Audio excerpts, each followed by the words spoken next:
Pernahkah kamu bertanya, apa hubungan perang dagang antara Amerika dan Cina dengan koperasi desa di Indonesia? Sekilas keduanya terlihat seperti dua dunia yang sama sekali berbeda. Yang satu berbicara tentang tarif impor bernilai miliaran dolar, sementara yang lain membahas petani, UMKM, dan ekonomi pedesaan. Namun justru ketika dunia semakin tidak pasti, pemerintah Indonesia mempercepat pembentukan koperasi desa merah putih di ribuan desa. Apakah ini hanya program pembangunan biasa, atau sebenarnya bagian dari strategi menghadapi perubahan ekonomi global yang mulai terasa dampaknya hingga ke desa-desa? Di video ini, kita akan membahas mengapa perang dagang bisa membuat koperasi desa menjadi jauh lebih penting daripada sebelumnya. Kita juga akan melihat apakah langkah ini benar-benar mampu memperkuat ekonomi Indonesia atau justru berisiko mengulang kegagalan koperasi di masa lalu.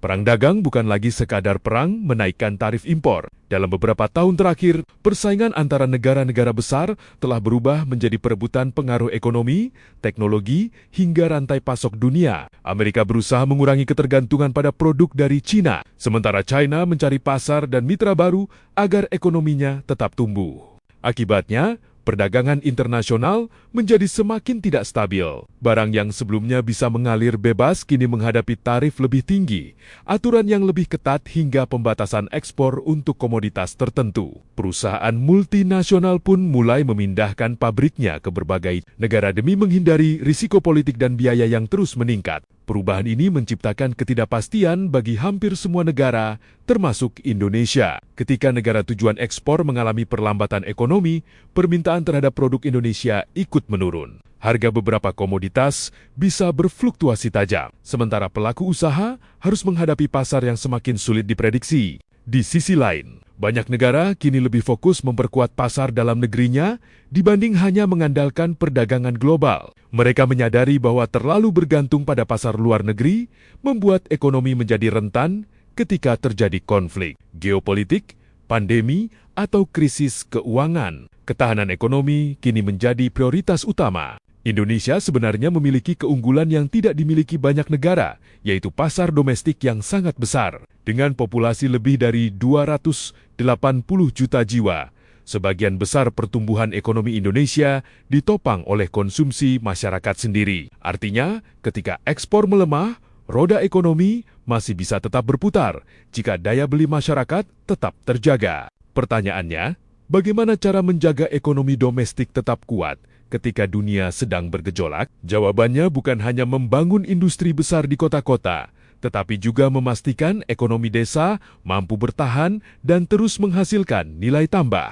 Karena pada akhirnya, fondasi ekonomi Indonesia tidak hanya berada di kawasan industri, tetapi juga di jutaan rumah tangga yang hidup dari sektor pertanian, UMKM, dan usaha kecil di pedesaan. Disinilah pembahasan mulai menjadi menarik. Jika desa menjadi fondasi ekonomi nasional, maka memperkuat desa bukan sekadar program sosial, melainkan strategi ekonomi. Lalu mengapa desa dianggap memiliki peran yang begitu penting di tengah perang dagang global? Itulah yang akan kita bahas pada chapter berikutnya.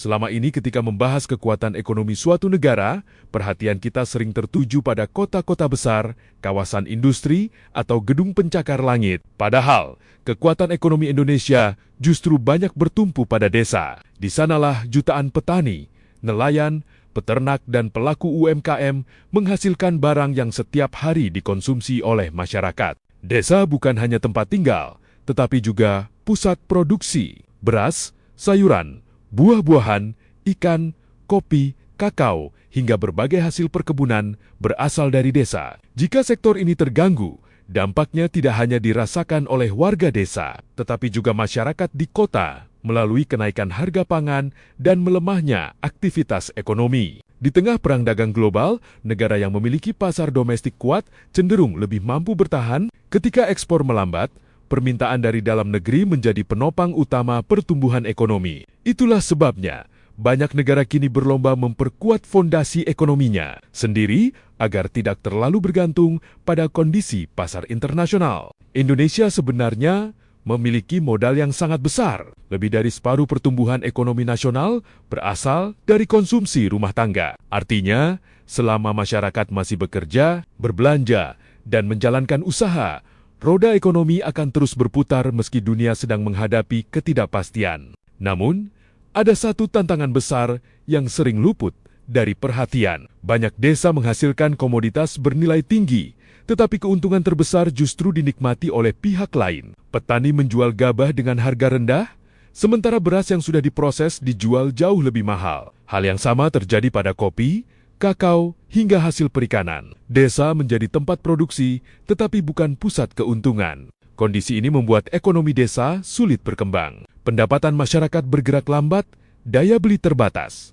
dan banyak anak muda akhirnya memilih meninggalkan desa karena merasa peluang ekonomi lebih menjanjikan di kota. Jika kondisi seperti ini terus berlangsung, fondasi ekonomi nasional justru akan semakin rapuh. Karena itulah, memperkuat desa bukan hanya soal pemerataan pembangunan. Ini juga tentang menjaga daya tahan ekonomi Indonesia ketika tekanan dari luar semakin besar. Pertanyaannya, instrumen apa yang mampu menghubungkan petani, UMKM, permodalan, distribusi, hingga pemasaran dalam satu sistem yang saling menguatkan? Salah satu jawabannya adalah koperasi.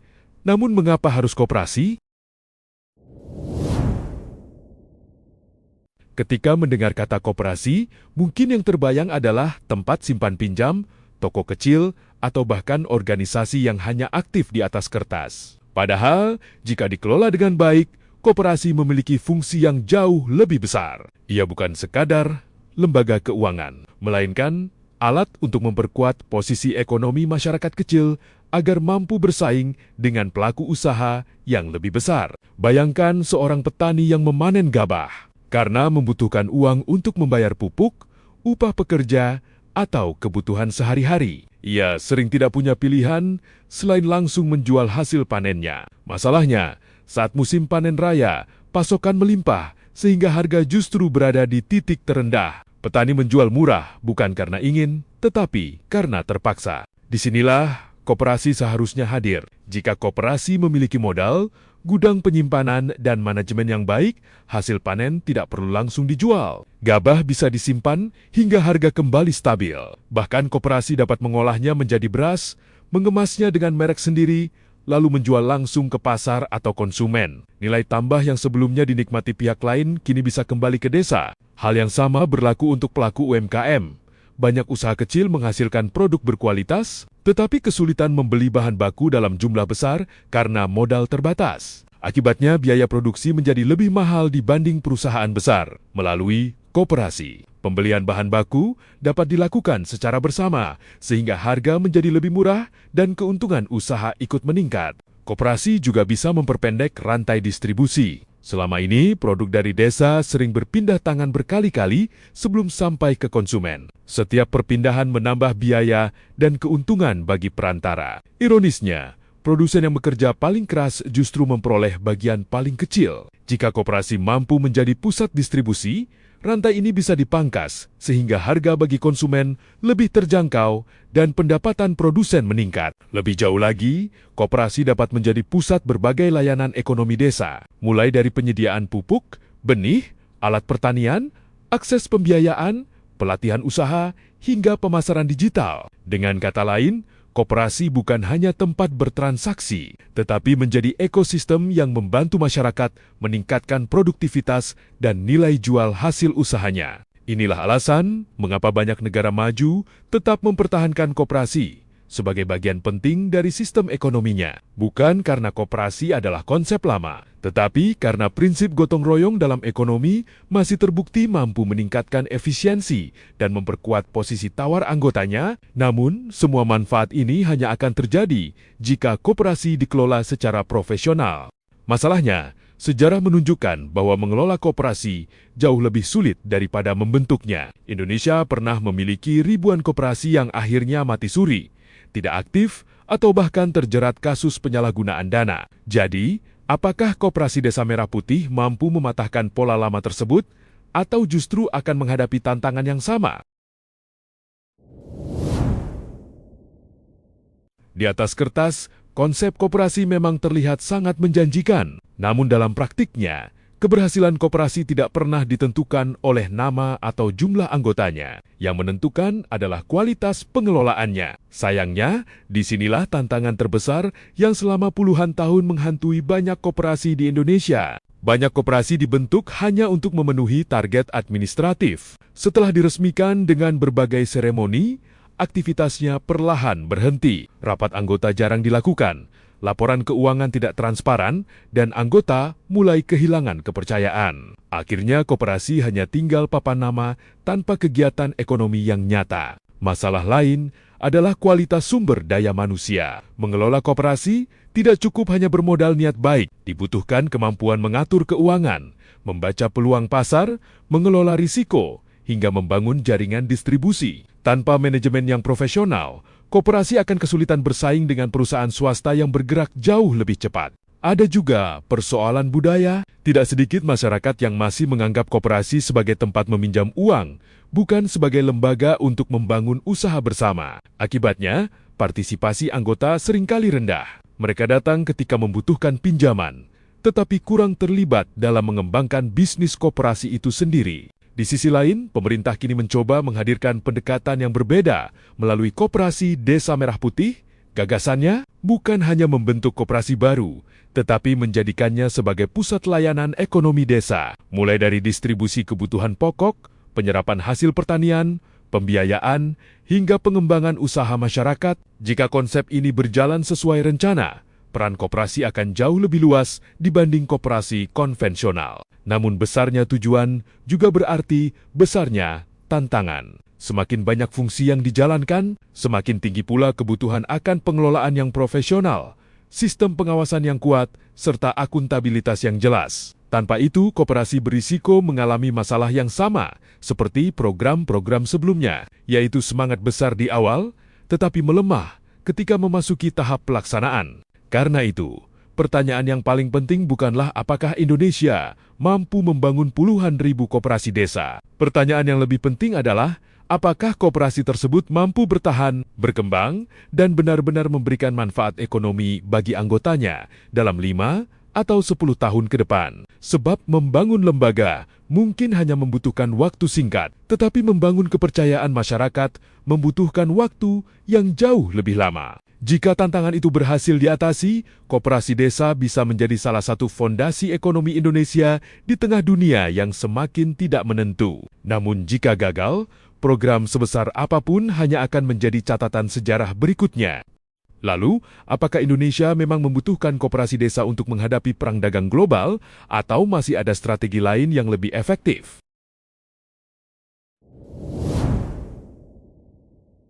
Setelah melihat gambaran besarnya, kita bisa memahami bahwa Koperasi Desa Merah Putih sebenarnya bukan hanya berbicara tentang desa. Program ini juga berkaitan dengan bagaimana Indonesia mempersiapkan diri menghadapi dunia yang semakin sulit diprediksi. Ketika perdagangan global penuh ketidakpastian, memiliki fondasi ekonomi dalam negeri yang kuat menjadi sebuah kebutuhan, bukan lagi sekadar pilihan. Dalam kondisi seperti ini, memperkuat desa menjadi langkah yang masuk akal. Desa adalah tempat lahirnya sebagian besar pangan, bahan baku, dan berbagai produk yang menopang kehidupan sehari-hari. Jika ekonomi desa mampu tumbuh, daya beli masyarakat meningkat, dan rantai distribusi menjadi lebih efisien, maka dampaknya tidak hanya dirasakan oleh warga desa, tetapi juga oleh perekonomian nasional secara keseluruhan. Namun kita juga perlu bersikap realistis. Koperasi bukanlah solusi ajaib yang dapat menyelesaikan semua persoalan ekonomi Indonesia. Masalah seperti produktivitas pertanian yang rendah, keterbatasan infrastruktur, akses teknologi, kualitas pendidikan, hingga kepastian hukum tetap membutuhkan perhatian yang sama besarnya. Tanpa perbaikan di sektor-sektor tersebut, koperasi akan bekerja jauh lebih berat. Keberhasilan koperasi pada akhirnya tidak ditentukan oleh besarnya anggaran atau banyaknya jumlah yang dibangun. Yang lebih penting adalah apakah koperasi mampu menjalankan kegiatan usaha yang benar-benar dibutuhkan masyarakat. Apakah anggotanya memperoleh manfaat nyata? Apakah petani mendapatkan harga yang lebih baik? Apakah UMKM memperoleh akses pasar yang lebih luas? Dan apakah keuntungan usaha kembali kepada para anggotanya? Jika semua itu tercapai, koperasi desa dapat menjadi benteng ekonomi Indonesia ketika permintaan ekspor melemah atau ketika dunia kembali dilanda krisis. Indonesia tidak akan sepenuhnya bergantung pada kondisi pasar internasional karena memiliki mesin pertumbuhan yang berasal dari dalam negeri. Semakin kuat ekonomi lokal, semakin besar pula daya tahan ekonomi nasional terhadap guncangan global. Sebaliknya, jika koperasi hanya menjadi proyek jangka pendek yang mengejar target pembentukan tanpa memastikan kualitas pengelolaannya, maka peluang besar ini bisa terlewatkan. Masyarakat akan kembali kehilangan kepercayaan, dan koperasi hanya akan menjadi organisasi yang ada di atas kertas tanpa memberikan perubahan berarti bagi kehidupan anggotanya. Mungkin inilah pelajaran terbesar dari perang dagang global. Di tengah persaingan antar negara, kekuatan sebuah bangsa tidak hanya ditentukan oleh besarnya cadangan devisa, jumlah pabrik, atau nilai ekspornya. Kekuatan itu juga lahir dari ekonomi lokal yang sehat, pelaku usaha kecil yang mampu bertahan, serta masyarakat yang memiliki daya beli dan kesempatan untuk berkembang bersama. Jadi, apakah Indonesia membutuhkan koperasi desa di tengah perang dagang global? Jawabannya, bisa saja iya, tetapi dengan satu syarat penting, koperasi harus menjadi lembaga bisnis yang profesional, mandiri, dan dipercaya anggotanya. Bukan sekadar program yang ramai di awal, lalu perlahan dilupakan. Menurutmu, apakah koperasi Desa Merah Putih mampu menjadi benteng ekonomi Indonesia di tengah ketidakpastian dunia? Atau justru akan mengulang kisah koperasi yang pernah gagal di masa lalu? Tulis pendapatmu di kolom komentar. Perang dagang mungkin terjadi ribuan kilometer dari Indonesia, namun dampaknya bisa terasa hingga ke sawah, pasar tradisional, warung kecil, bahkan usaha rumahan di desa. Di era ekonomi yang saling terhubung, gejolak global tidak lagi hanya menjadi urusan pemerintah atau perusahaan besar. Cepat atau lambat, masyarakat juga akan ikut merasakannya. Karena itu, memperkuat ekonomi dari tingkat paling bawah menjadi salah satu cara agar Indonesia tidak terlalu bergantung pada kondisi dunia. Koperasi desa bisa menjadi salah satu instrumen untuk mewujudkan hal tersebut. Tetapi seperti yang sudah kita bahas, keberhasilannya tidak ditentukan oleh seberapa banyak koperasi yang dibangun, melainkan seberapa baik koperasi itu dikelola dan seberapa besar manfaatnya dirasakan oleh masyarakat. Pada akhirnya, perang dagang global mungkin tidak bisa kita hentikan, namun Indonesia masih bisa memilih bagaimana cara meresponsnya. Apakah hanya menjadi penonton yang menunggu dampaknya datang, atau membangun fondasi ekonomi yang lebih kuat dari dalam negeri? Pilihan itulah yang akan menentukan seberapa tangguh Indonesia menghadapi krisis di masa depan. Kalau kamu menikmati pembahasan seperti ini, yang menghubungkan isu global dengan kebijakan di Indonesia secara sederhana dan mendalam, jangan lupa dukung channel ini dengan menekan tombol like, subscribe, dan nyalakan lonceng notifikasi agar tidak ketinggalan video-video berikutnya. Terima kasih sudah menonton, dan sampai jumpa di video selanjutnya.